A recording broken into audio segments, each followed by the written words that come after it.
Good evening and welcome to NASA's Johnson Space Center for our Crew-9 post-splashdown news conference.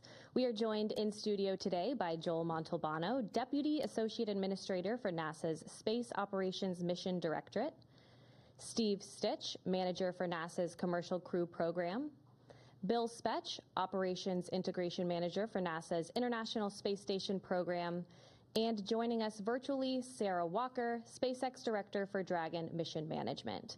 We'll be taking some questions from here in the room today and on our phone bridge today, so if you're in the room, be sure to get our attention to ask your question. And if you're on the phone bridge, be sure to press *1 to enter the queue. Before we get started, though, we'll start with some opening remarks from our panel here. And Joel, we'll start with you. All right, well, thank you. And thank you, everyone, for being here. And for those of you tying in remotely, thank you for showing an interest in our great space program.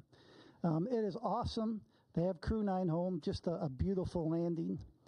I think many of you heard that back in January, the president asked SpaceX what it would take to bring this crew home. And I will tell you that at the time that question was asked, we were already looking at options, what to do with the Crew-10, Crew-9 situation and how we're going to set that up. I'll tell you a little bit, when you plan these dynamic activities, a lot of work goes into them. For example, for the landing that you guys just witnessed today, there's a number of things that we look at, a number of factors, weather being one of them. You saw great weather today. In addition, we look at the readiness of the recovery team to make sure they're ready to go. We look at the handover time on orbit between the incoming crew and the departing crew to make sure there's enough time for activities to be accomplished before the departing crew leaves. We do have the benefit of having NASA astronaut Don Pettit remaining on board. He'll be coming home on Soyuz in April, and so he'll continue the handover with the crew. We also look at the vehicle traffic, the vehicles coming and going. And when you pull all that together, the International Space Station program, the Commercial Crew program, and SpaceX came up with the plan that we just witnessed. The Crew-10 launch last week, the docking over the weekend, the undock early today, and then the landing that we just witnessed. So just an incredible amount of inputs that you get to pull all that together in order to have a successful operation.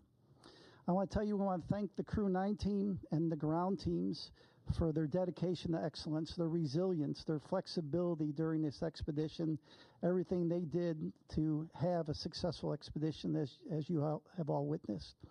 SpaceX has been an incredible partner for us, and it shows the benefits of the commercial public-private partnership that we have. So they've just been a huge, great partner throughout all this. Crew-9, in addition to the spacewalks that many of you witnessed, they performed just about 150 experiments on board the International Space Station with over 900 hours of research. And the work we do on the International Space Station benefits the nation, benefits people on Earth, and are the building blocks for going back to the moon and to Mars. So Nick, Alexander, Butch, and Sonny, welcome home. On behalf of NASA, I want to thank the administration. I want to thank all the work of the NASA teams and all the work of the SpaceX teams. And so with that, I'll hand it over to Commercial Crew Program Manager, Steve Stitch. Thanks, Joel, and thank you all for being here. Greatly appreciate your interest in the Commercial Crew Program and also human spaceflight. Of course, as you know, it's been just a huge week for Commercial Crew. The missions, I think, sometimes seem easier than they are. If I just step back and think about all the challenges we had to launch Crew-9, moving to a different launch pad, adjusting the seats and the crew training, and then, over the weekend, once we docked Crew-10 safely, looking at the weather patterns, finding this great opportunity that we landed at today, adjusting the timeline. It's never easy. Spaceflight's always dynamic. Sometimes it seems like things move from step to step, but there's usually different paths along the way. So the weekend was culminated today with the landing of Crew-9. We Dragon splashed down at about 5:57 p.m. off the coast of Tallahassee. That's our first commercial crew program landing at Tallahassee. We've had a couple cargo flights land there. And now it's great to have Crew-9 and the Freedom Capsule back home, and its fourth flight is now in the history books. Of course, we're overjoyed. I watched every crew member come out of the vehicle today. Post-landing, it was great to watch Nick, Sonny, Butch, and Alexander come out of Dragon and smile and wave as they came out of the vehicle. We'll get them, they're on the ship now, we'll get them back to meet the NASA aircraft and then back to meet with their families. If you watched the weather today, it was incredible. Clear skies, real low winds, maybe 3 or 4 knots of wind, and really calm seas. You could see the dolphins swimming around the capsule, which was kind of incredible. SpaceX had a nice drone aircraft flying around and taking footage, and that was just incredible. As I said, the ops team just did a phenomenal job over the weekend pulling in the landing to get the crew home sooner and take advantage of this great weather opportunity.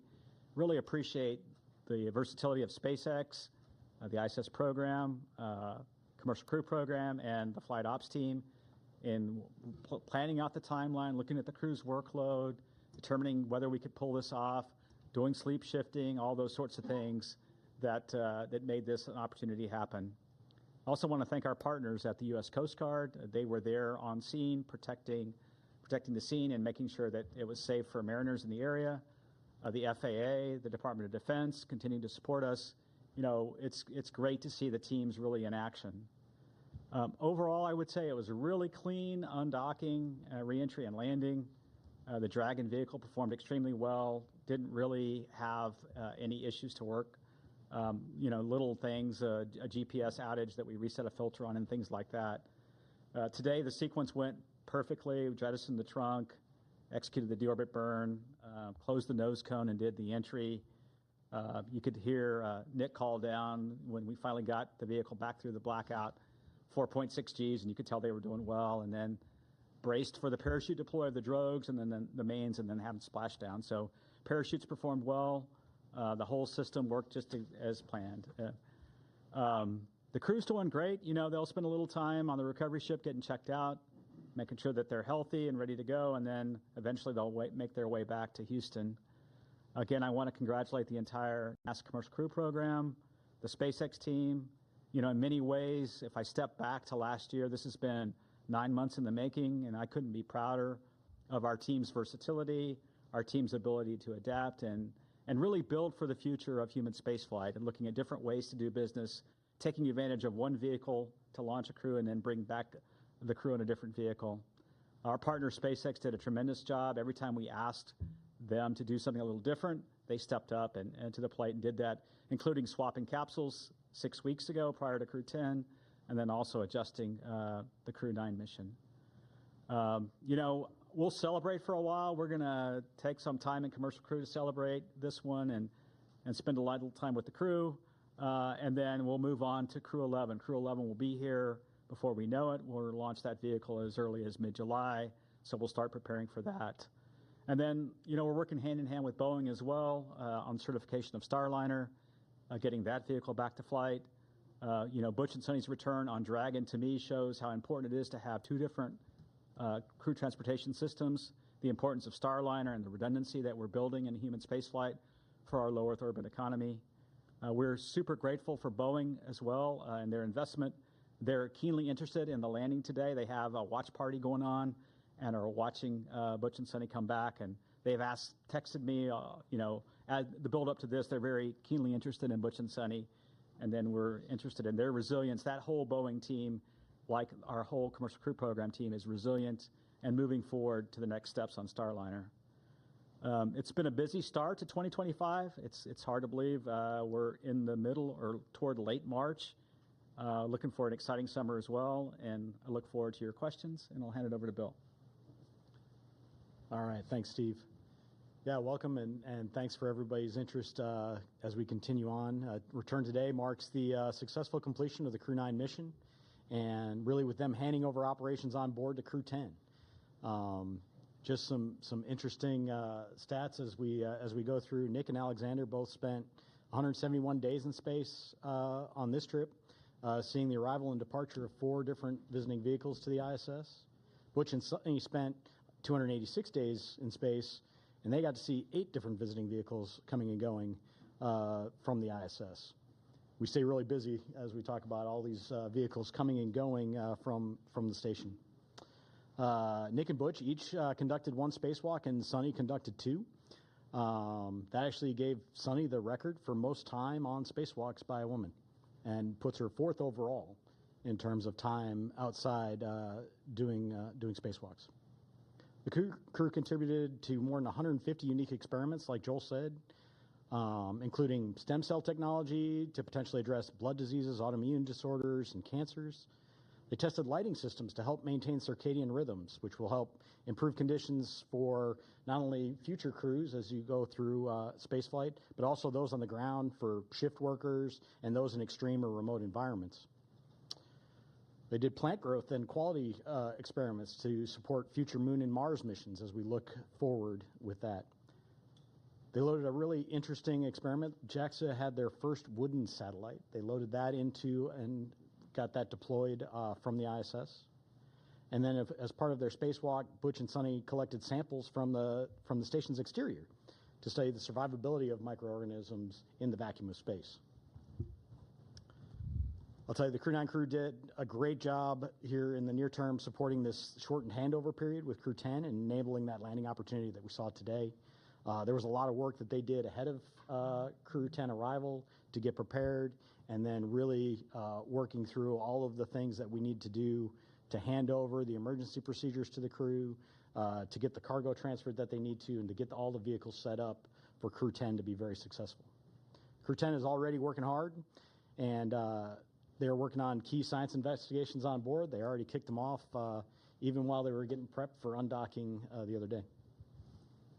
So coming up on ISS, we still have a lot going on. We have NG-21 release at the end of March, providing some important trash disposal for the space station. Always, you got to get rid of all the stuff that you bring up, so you got to bring that down somehow, and NG-21 is going to take away a lot of that. And then we'll look forward to Soyuz MS-27 launch Tuesday, April 8th from Baikonur Cosmodrome at about 12:47 a.m. Central. That'll be carrying NASA astronaut Johnny Kim and cosmonauts Sergei Ryzhikov and Alexei Zabritsky. And then before Soyuz MS-26 returns, Alexei Ovchinin will pass on the role of ISS commander to our JAXA astronaut Takuya Nishi. Really a lot of great stuff continuing on station. I really appreciate the entirety of the team, joint with SpaceX, NASA, our operations team, the program teams, the engineering teams, all the work it takes to turn around these missions. It's a ton of stuff, and then we go change it on them at the last minute, and they handle it like the pros that they are. So welcome home to Crew-9, and with that, I'll hand it over to Sarah. All right, thanks, Bill. Well, it's a good day to be here at SpaceX, and it's a good day down in Florida as we welcome Crew-9 home from their stay at the International Space Station. We're happy to have safely returned Nick, Alex, Sunny, and Butch back to Earth and to their families after their time at the orbiting laboratory. Human spaceflight is dynamic and exciting, and this crew knows that as well as any other. So back in September, Steve was talking about this a bit, Crew-9 became the first human spaceflight mission to launch from TAD 40 using our new Dragon Tower that we completed construction on last year. And it was our first mission in a while to fly a crew of 2 since Bob and Doug's historic flight in 2020. So then just 3 days ago, we launched Crew-10 to take over and continue the work of Crew-9 on ISS. And I forgot to mention this Friday night, but Crew-10 was our 50th Dragon mission since first launching COTS-1 in December of 2010. That's a huge milestone for the team. COTS, if you don't remember, stands for Commercial Orbital Transportation Services, and COTS-1 was the first demonstration mission under that original partnership with NASA to resupply the space station with cargo flights. It was also the mission that inspired me to join the SpaceX team, which I'm so grateful I was given the opportunity to do a few months later. So the rest is history. We've been bringing cargo and more recently crews to the orbiting lab for well over a decade since. And as we talked about a few days ago, after Crew-10 launch, NASA and SpaceX adapted as this mission evolved. And I appreciate all the kind words said already during this press conference. As we adapted together, we kept safety at the forefront. And thanks to the teamwork across the 2 agencies, a change in the Dragon spacecraft for Crew-10 and then a shortened handover helped accelerate the Crew-10 launch and the Crew-9 return. Then over the weekend, we decided as a joint team to undock a day earlier than originally planned to take advantage of some great weather we were seeing off the coast of Tallahassee for splashdown. So I know this required quite a bit of creativity from the NASA team and the onboard crew to compress the handover even further than they already had. And I'm thankful for everyone's hard work and flexibility to safely bring Dragon and the crew home today. I'd be remiss if I didn't acknowledge that today's return was also our final Dragon recovery on the East Coast. So after 6 years of successful recovery operations off the coast of Florida, we'll now be moving all Dragon recovery operations back to the West Coast. I just hope the California coast can bring as many dolphins as we saw during today's operation. That was really fun to see. We had a nominal return today. Dragon is healthy and the parachutes performed as expected. The crew is likely on the recovery vessel now, soon to transit to the SpaceX NASA handover location, while the SpaceX vessel transports Dragon back to our refurbishment facility at Cape Canaveral in Florida. It's amazing to think that SpaceX has now safely flown 62 crew members from 14 countries to space, 52 of those to and from the International Space Station. Dragon has supported 46 missions to the station in all, and 29 of those on reflown Dragons. I think that's enough flights that we can be really proud of what the team has built together and what we've accomplished, but always with the humility and awareness that we will continue to learn every single mission. The stakes of getting this right are and always will be high. And as Bill Gerstenmaier often says, we must always stay hungry and vigilant to scour the data before, during, and after every operation we perform. It's always an honor for all of us here at SpaceX to launch human spaceflight missions and safely return astronauts and cosmonauts as we continue to advance human spaceflight. Thanks for having me on the briefing today and look forward to your questions. All right, thank you all for your opening remarks. We will go ahead and start taking some questions in the room, so please raise your hand, Gina. Go ahead. I think this is for Steve Stitch. Crew-9's home, but the research hasn't stopped, because what you need to know about what happened with Butch and Sunny on orbit, that's still an ongoing medical research project. Would you kind of expand on that for me? What will you learn about their 9 months on the space station?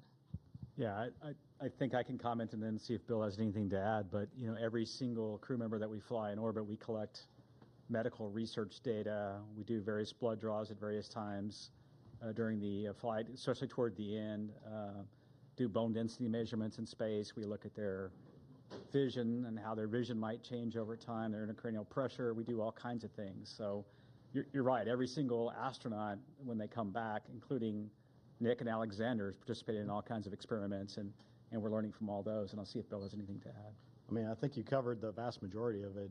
We look at everybody when they come home, and every duration adds to that database of knowledge of the effects of spaceflight on the human body. And so we continue to look at that across all of our crew members. Okay, we'll take another question here in the room. Mark, go ahead. Mark Strassman, CBS News. Steve, I want to pick up on something you said, which is the keen interest in Butch and Sunny.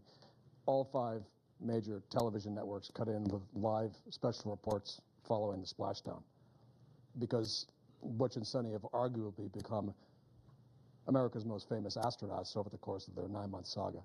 So now that they're home, now that the saga is over, what to you is the takeaway? Yeah, I think that's a great question, and I haven't probably had a lot of time to reflect.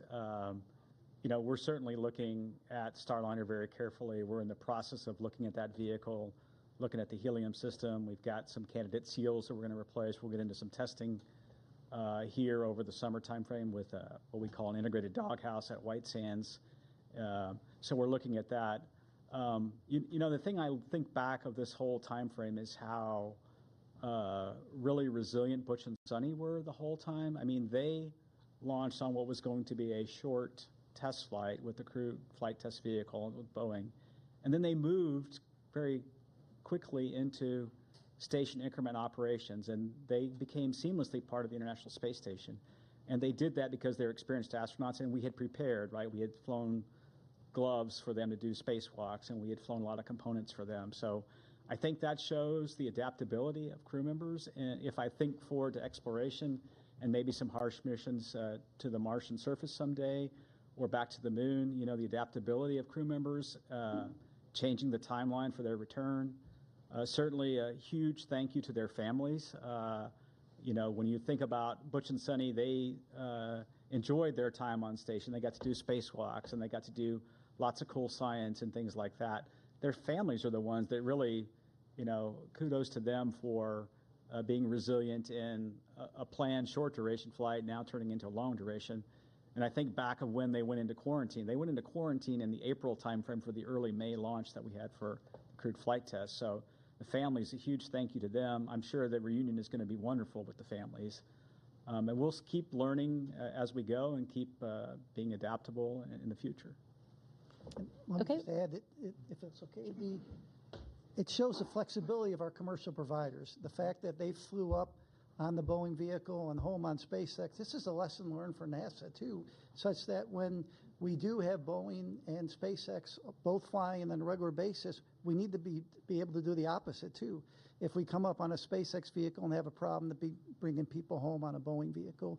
It shows you, this year, I think many of you know, we celebrate 25 years of crewed on the International Space Station, and just shows the flexibility we have with the space station and our commercial partners. We'll take our next question here in the room. Go ahead. Ed Lavandero with CNN. Two questions. Do you have specifics on the timeline of when the astronauts will be landing back here in Houston and reuniting with their family over the next, I'm presuming the next few hours? And then secondly, the more delicate question is, of all the talk that we've seen over the last months that these astronauts have been, quote, stranded in space, how did that kind of talk affect you guys over the last few months in formulating a plan to get them back home? Yeah, I don't have the specifics of the timeline. I know they're going to fly back here tonight. They'll probably spend some time rehabilitating a little bit, and the doc's watching them, and then they'll rejoin their families in the next day or so.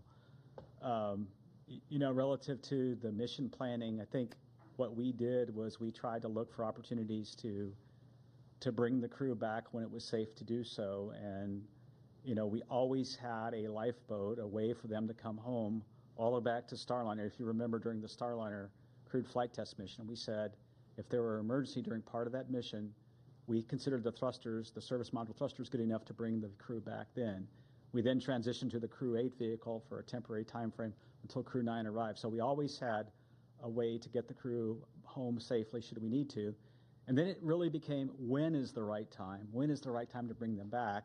And then when we had to swap over Dragon capsules from the new vehicle, which wasn't quite ready, we moved to Capsule 210. We figured this March timeframe was the timeframe to execute this direct handover that we just did. So for me, it's been the normal kind of planning I do all the time, looking at all the options, working with SpaceX, working with the space station program, and finding the right time to bring the crew back. Okay, we'll take another question here in the room. Hi guys, my name is Vanna Henderson. I'm with KHOU 11, the CBS affiliate here in Houston. 10 days turning into 9 months, but turning also into hundreds of hours of invaluable research that they got up there at the ISS, and also moonwalk hours. Can you talk a little bit about how, when you realized that they were going to be up there for longer than the intended time frame, they were able to transition into getting that invaluable research started? Yeah, I can start with that one, and I can let these guys add in. So even before they launched, because we knew they were flying on a test mission, we provided all the training for the stay on ISS that they would need to be a long-duration crew member. We flew the equipment. Every crew has unique equipment that they need to do a spacewalk, and we made sure we had that up there. So I think it really comes to the preparation that we did even before they flew that allows them to be so successful when they get up there. And that's really what we do with all of the crews that fly to the ISS. There's the rigorous training program that they go through. They're prepared for things. They have a lot of skills-based training that goes on so that they know how to do the basics of everything. And then we have an outstanding team on the ground working with them. They get to work directly with the scientists in a lot of cases on experiments that help walk them through what they're doing. Video downlinks. We have a lot of different ways to kind of help them through, and it really just enables everything that they then do on board in an effective manner. But it all starts with that preparation that we did ahead of time, knowing that we have a test mission coming. I do think the difference, like the shuttle missions had a finite duration. The way the space shuttle worked, it had fuel cells, and they used liquid oxygen, liquid hydrogen to power those fuel cells. And so at some point, that vehicle had to return. But the beauty of the space station is wonderful laboratory, wonderful place for the astronauts to live and work, and you can almost stop the clock if you have a problem. And I think that's something that we learned on this flight that's a little bit different is, so When Starliner, we had planned for maybe a short 10 to 2-week mission for a test flight. When we needed more time, we took that time to understand the vehicle. And then when we determined that the better option would be to bring Butch and Sonny back on Dragon, we pivoted over to that plan. So I think Station gives us that flexibility that we never had before. And we also have flexibility now, as Joel said, with 2 different vehicles. So someday there may be a case where we're using Starliner to handle a Dragon contingency problem of some sort. So we have a luxury that we didn't have in the past, and so we're adapting and learning from that. All right, we'll head over to our phone bridge to Marcia Dunn with the Associated Press. Yes, good evening. Probably for you, Steve. I understand the crew is being flown to Houston tonight and that they'll be staying at JSC and crew quarters. When will they be able to go home if they're feeling good? How much time off do they get before they have to go back to work? Are you giving them some extra bonus vacation? And when do you have to decide whether Starliner is going to be carrying Crew 12 up? What's the deadline for deciding on that mission, whether it'll be Starliner or Dragon? Thanks. Yeah, there's a lot of questions there. I hope I get all of them. Let's see. The first question was, when do they go back to their families? It's usually within a day or two, once they're cleared medically, that we make sure, as they readapt to gravity here on Earth, it's usually a day or two. They'll go back to their families. And then, they'll get some time off, and then we've done a lot of, fortunately with Butch and Sonny, we've done a lot of debriefs already with them. And so we've gotten feedback on Starliner and feedback on many things for the crewed flight test already from them while they were on orbit. They'll have a standard set of debriefs with the Crew-9 crew because they really have been part of Crew-9 ever since Crew-9 docked. So they'll go through a series of debriefs, and then, but they will get some well-deserved time off, well-deserved time with their families. It's been a long time for them, and look forward to hearing their stories about meeting with their family. I think the last question, Marcia, was when do we have to decide Crew 12 versus the next step with Starliner? And we probably have a little bit more time as we get into the summer and understand the testing we're going to go do to make that decision, whether it be Crew 12 as the next flight or Starliner. We're also looking at some options for Starliner. Should we need to, of flying it uncrewed, the vehicle has the capability to fly uncrewed if we need to. And so we'll kind of weigh all those things as we get the testing and analysis behind us. Boeing's done a good job of developing a new thermal model, which we're using to try to understand the changes we're going to make in those dock houses. We'll add some tape and thermal barriers in different places. So we have a little time to make that decision. Okay, our next question is from Chris Davenport with the Washington Post. Hey, everyone. Thanks for taking my question, and congrats on a successful end to the mission for Steve Stitch. You had mentioned your discussions with Boeing, and I'm just wondering, has Boeing given you a 100% commitment that they are sticking with the program, just given the enormous costs they've had to eat? And is NASA doing anything to incentivize them to stay? You just mentioned an uncrewed flight, for example. Thanks. Yeah, Boeing, all the way up to their new CEO, Kelly, has been committed to Starliner. I can see that in the way they're approaching their solution to the problems. They're taking the time to understand the leaks we had in the helium system and testing some new seals that we may field in those flanges. The same thing with the test plans that are multifaceted for the thrusters, some testing of the Teflon material, integrated testing at White Sands. So I see them being very committed. They want to provide a transportation system with crewed capability to fulfill their missions. And then they're even, I think, stepping beyond that and thinking about low Earth orbit and COM LEO destinations with their vehicles. So I see a commitment from Boeing to continue the program. They realize that they have an important vehicle, and we were very close to having a capability that we would like to field. I think we have some changes we need to make to the way we heat those thrusters, the way we fire those thrusters, and then we can test that on the next flight. So. Our next question is from Ken Chang with the New York Times. Hi, thank you. This is for Joel, Steve, and Sarah.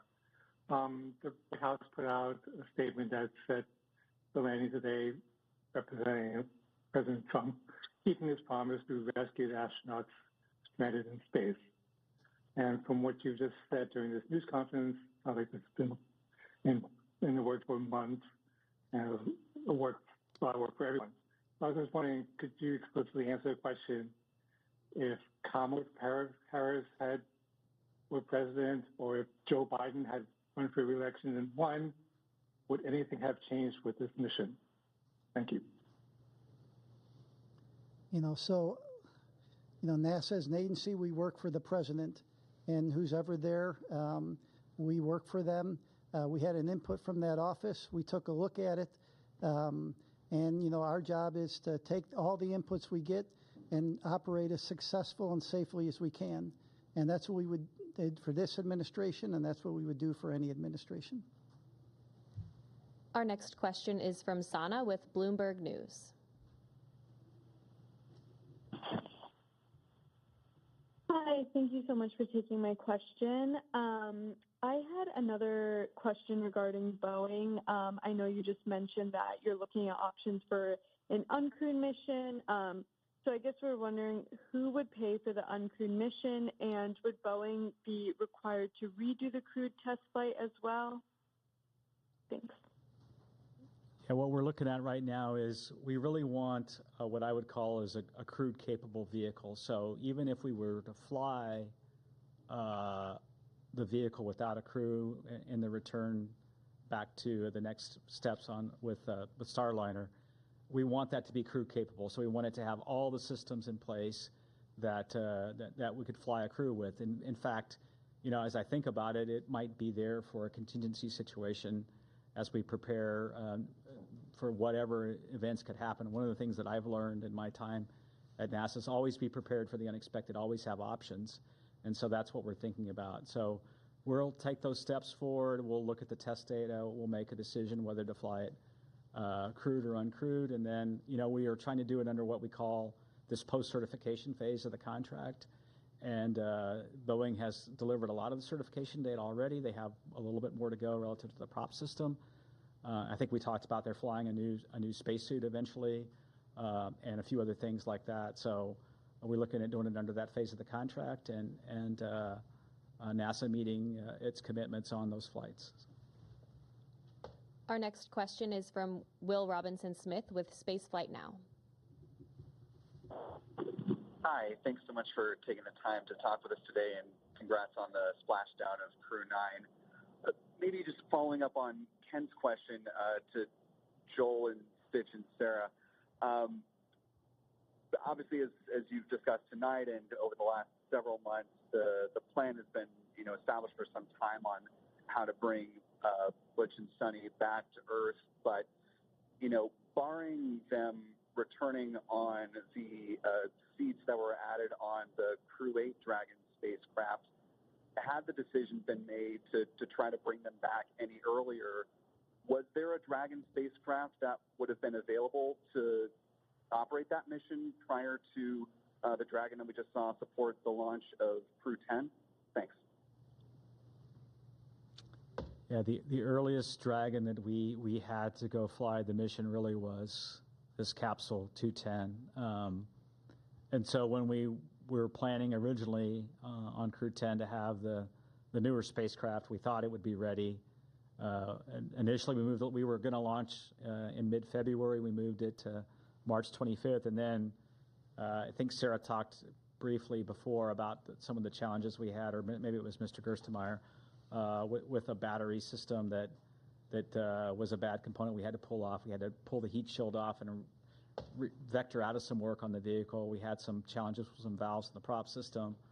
And this, to me, is just evidence of how complicated. I don't think we always do a super good job of explaining how complicated the spacecraft itself is made up of millions of components that have to work in an integrated fashion, and you go through testing and qualification to get there.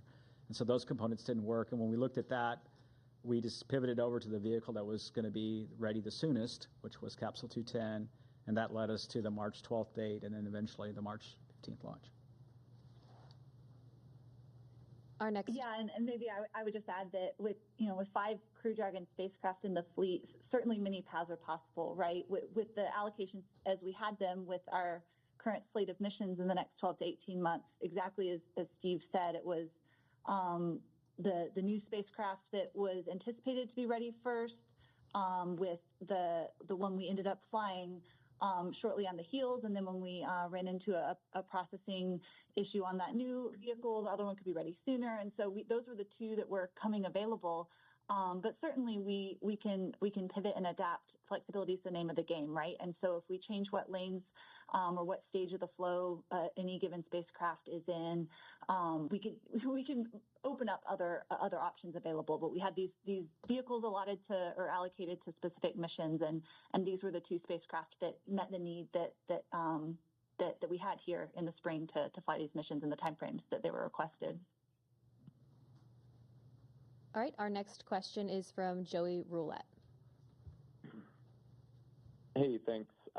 Just two questions. One quick one for Steve. I just want to be clear. So it sounds like the testing results that you guys are going to have with Starliner this summer and maybe later on is going to determine whether its next mission is uncrewed or crewed. And whatever that next crewed mission is that going to be like a routine certification crewed mission, or might there be another CFT? And then the second question is for Bill Specht. I was just wondering if there's any studies that Butch and Sunny are involved in that investigates the like behavioral or psychological kind of response to not just long duration spaceflight, but unexpected changes to a mission in the middle of it. Thanks. Yeah, when we look back at the crewed flight test, we got a lot of good data out of that flight relative to having a crew on board. So really the thing that we need to solidify and go test is the prop system and the service module. We need to make sure we can eliminate the helium leaks, eliminate the service module thruster issues that we had on docking, and then the rest of the vehicle performed really well. So when we look forward, what we'd like to do is that one flight and then get into a crew rotation flight. So the next flight up would really test all the changes we're making to the vehicle, and then the next flight beyond that, we really need to get Boeing into a crewed rotation. So that's kind of the strategy. Yeah, and then to your second question, all of our crew members go through evaluations. They fill out surveys. They do medical evals. So all of these things happen on every crew member. So we do get some unique data from Butch and Sunny based on their stay, but it's something that we do with every crew member that flies. There's always changes that happen on board. There's always adjustments that we have to make that all of the crew members adapt to. As you've watched with our flight schedule over the years, it's very rare that we actually get a flight to fly exactly where we planned it 2 years out when they were thinking it was going to be. So it's okay that we have these changes and they adapt really well. But everybody gets kind of looked at in terms of those effects and understanding just the effects of spaceflight on them. So. Okay, our next question is from Maria with KBIR Knoxville. Hi, yes, thank you so much for your time. If someone can walk me through the physical and mental adjustments that the astronauts are going to be experiencing. I can try and see if Bill and Joel have anything to add. When they get back, the body is an amazingly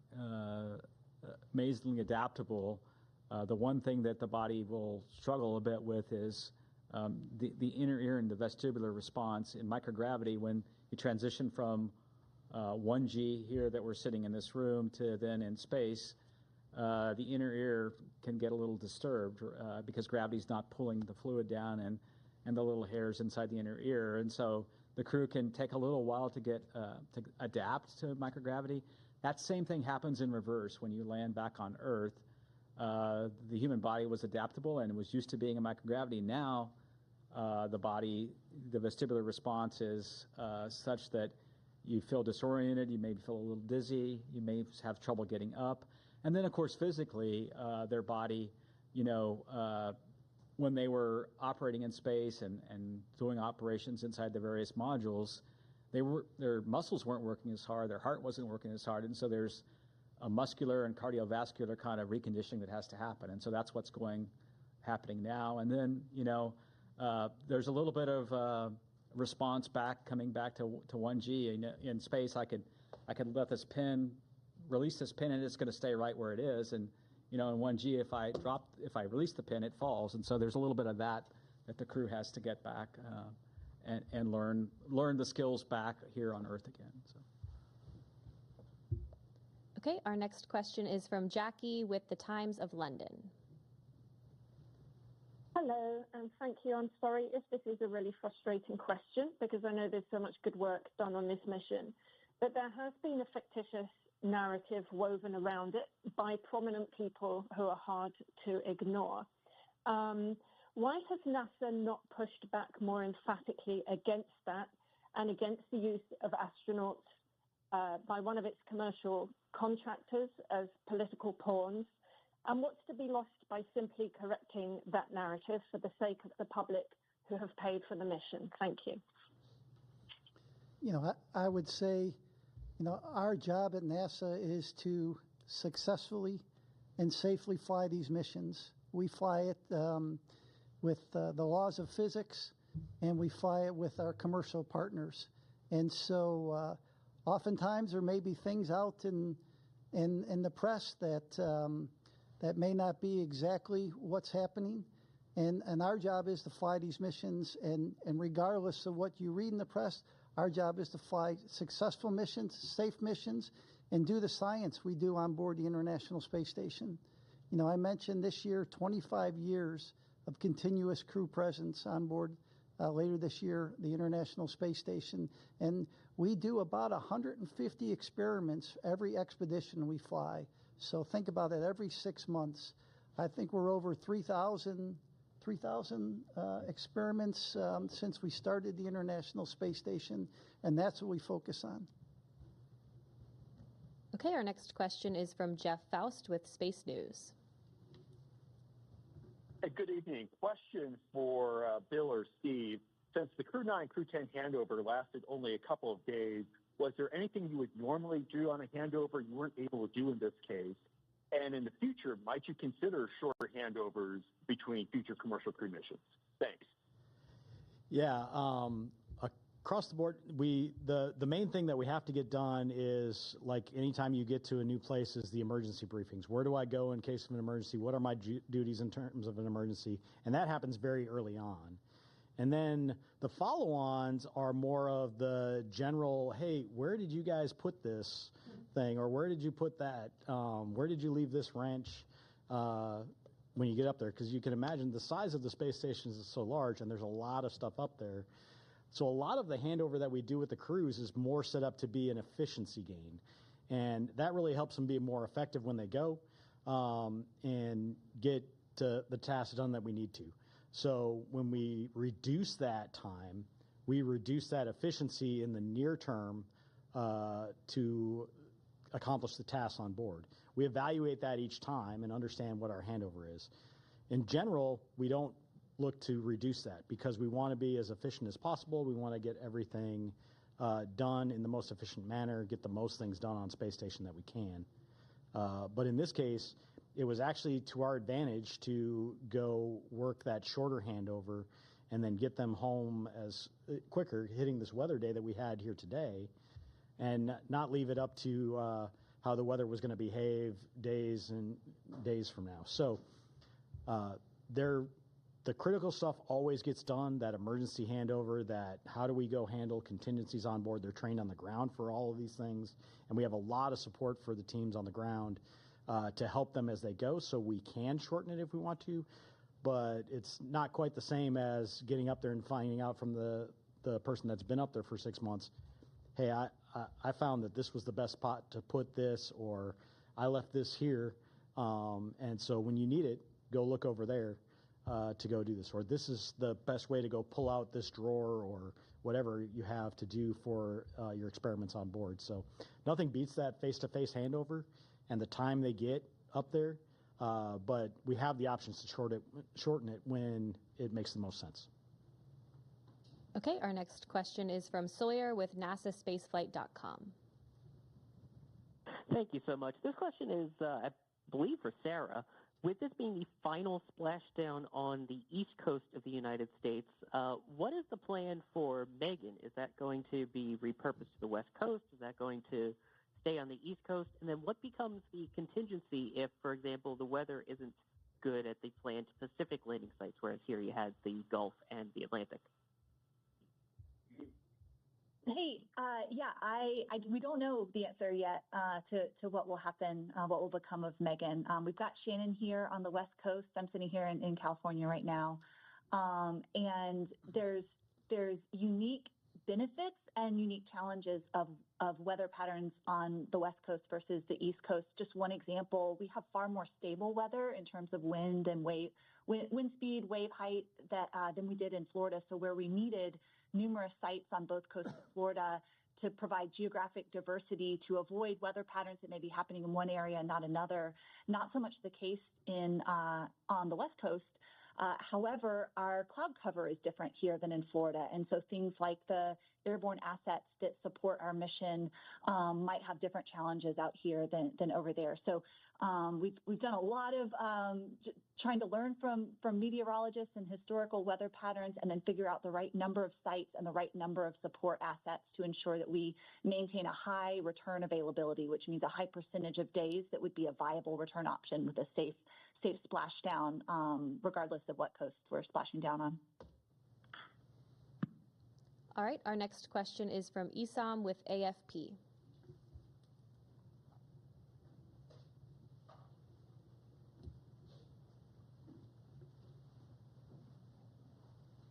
If you're talking, we can't hear you. Oh, sorry about that. I was on mute. A couple of quick questions. Steve, you mentioned that they'd be released to their families in a day or two, but they're still going to be going through with rehabilitation for quite a while, right? If you could discuss that. And the second question is just a bit broader to follow on from some of my colleagues. As Steve confirmed that, Crew-10 was the designated mission that this could happen, could you help us sort of square that circle that, with praising the administration for accelerating the timeline? How concretely, just to follow up on my colleagues' questions, how concretely can the administration be credited with accelerating the recovery when, the plan hasn't fundamentally changed here? It's just something that we're having a little bit of trouble understanding. Thank you. Yeah. I'll talk the rehabilitation and then let Joel talk about the other questions. Rehabilitation will continue. There's a sequence of exercises that they do to try to regain their physical strength over a number of weeks. It's a pretty standard protocol that they go through post-landing to recover.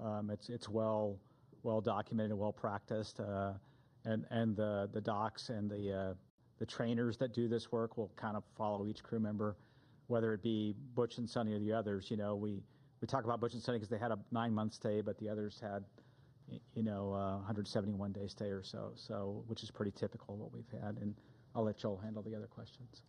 And so you were asking the input from the administration. So I think Ken Bowersock said it well the other day. It excited the system, right? It gave us some energy in the system. But the other input was to do this successfully and safely. And that's why I talked about all the different inputs that you get. We got the input from the White House, but you also have to look at the vehicle readiness. We talked about looking at weather. We talked about recovery team, handover, the vehicle traffic going to and from the International Space Station. So when you put all that together, we came up with I thought, a pretty good plan that the teams executed over the last 4 or 5 days. All right, we'll take the next question here in the room. Darlene Ferris with Fox 26 Houston.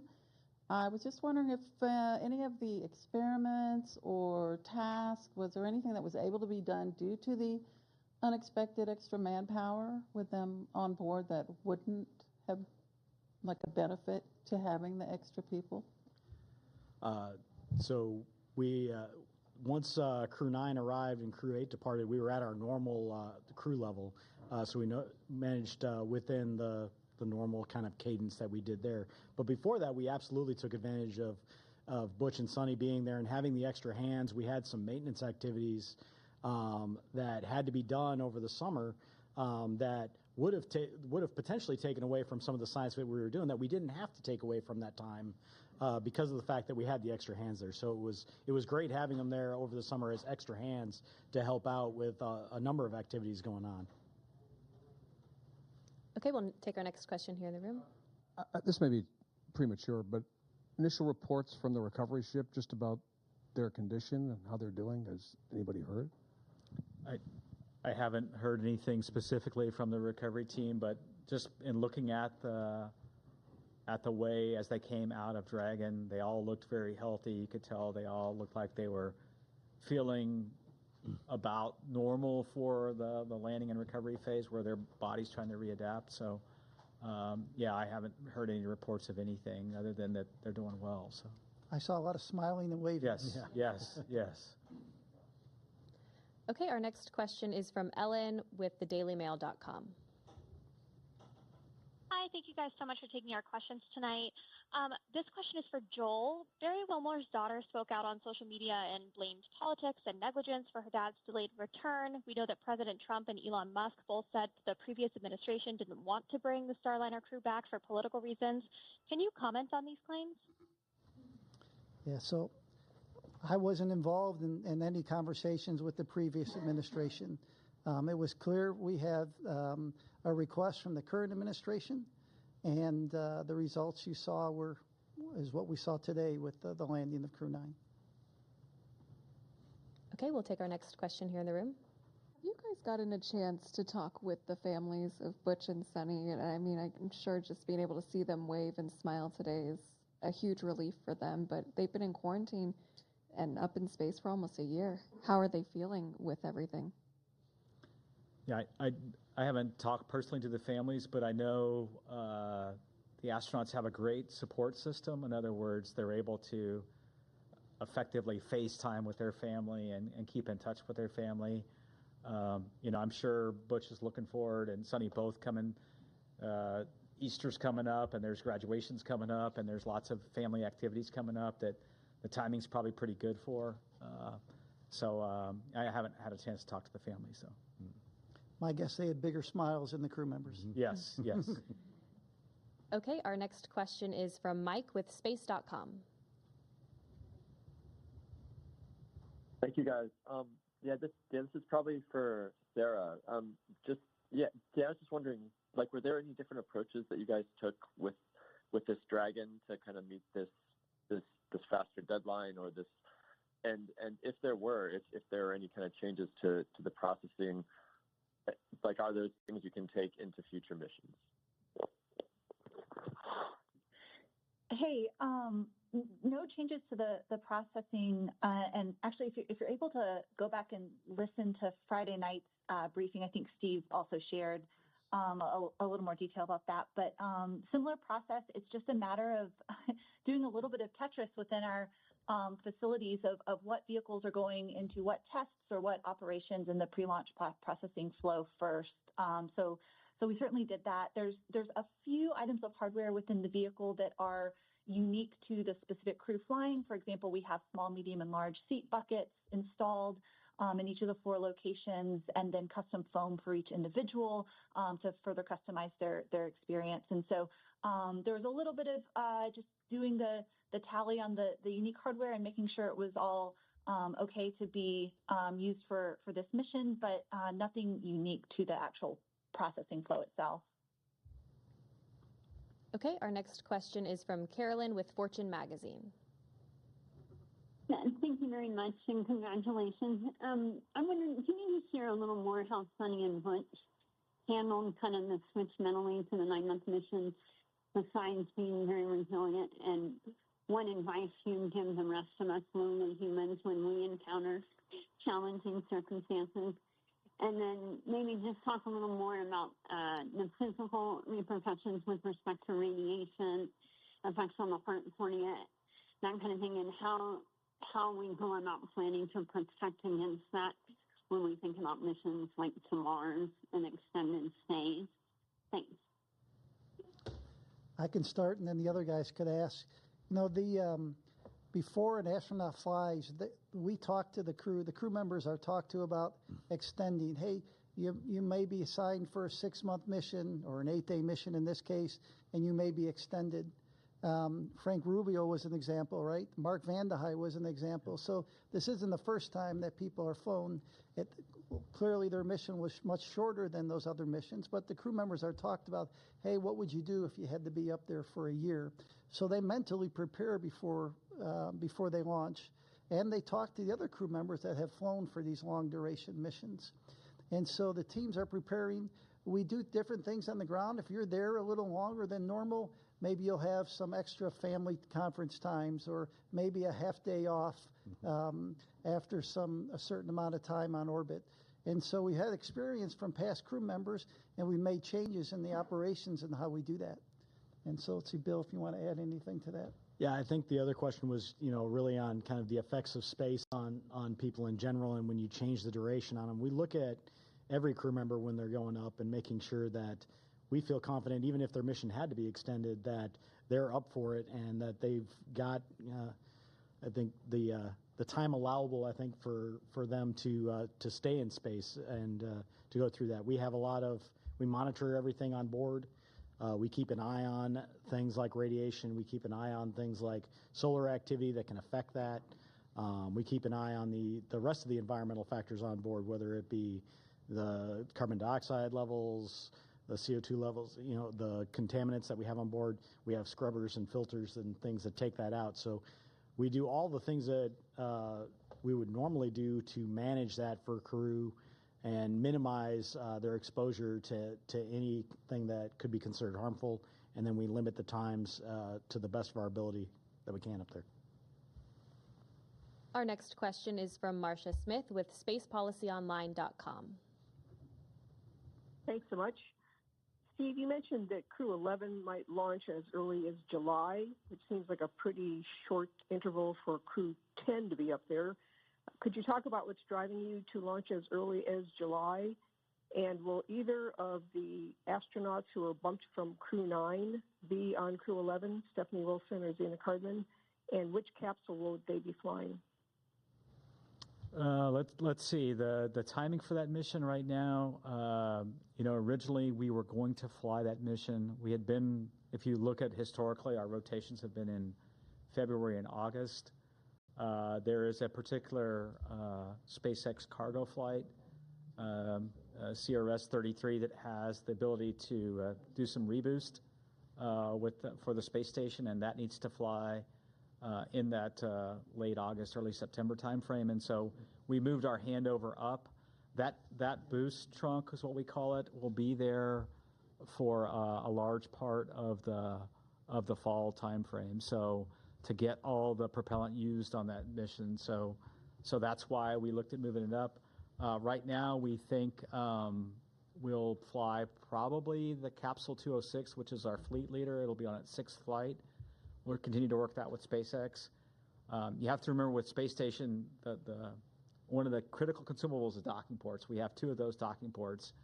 And so once we fly that the CRS-33 mission with the boost trunk, one of those docking ports will be tied up for an extended duration. And we like to do this direct handover. We like to ensure the new vehicle is there, the new crew's there, before we undock the astronauts that have been there for the increment in progress. And so when you put all that together, it drove us to look at right now, mid to late July. Of course, things can change over time, but that's kind of what we're looking at.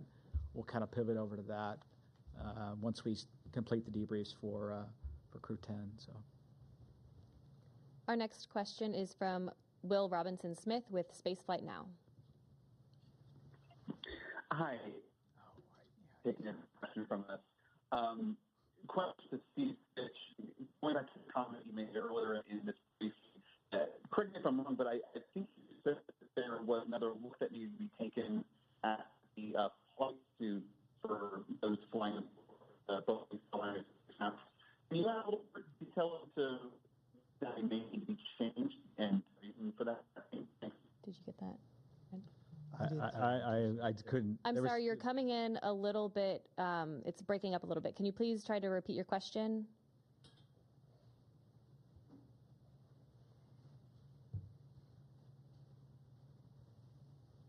Operator, if you could please unmute the participant.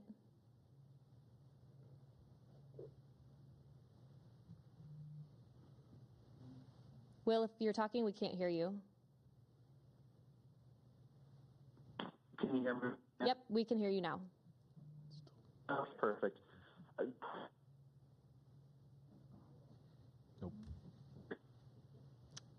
I'm sorry, we keep losing you. If you could just follow up with us after this news conference, we'll be happy to get a response over to you from the panel up here.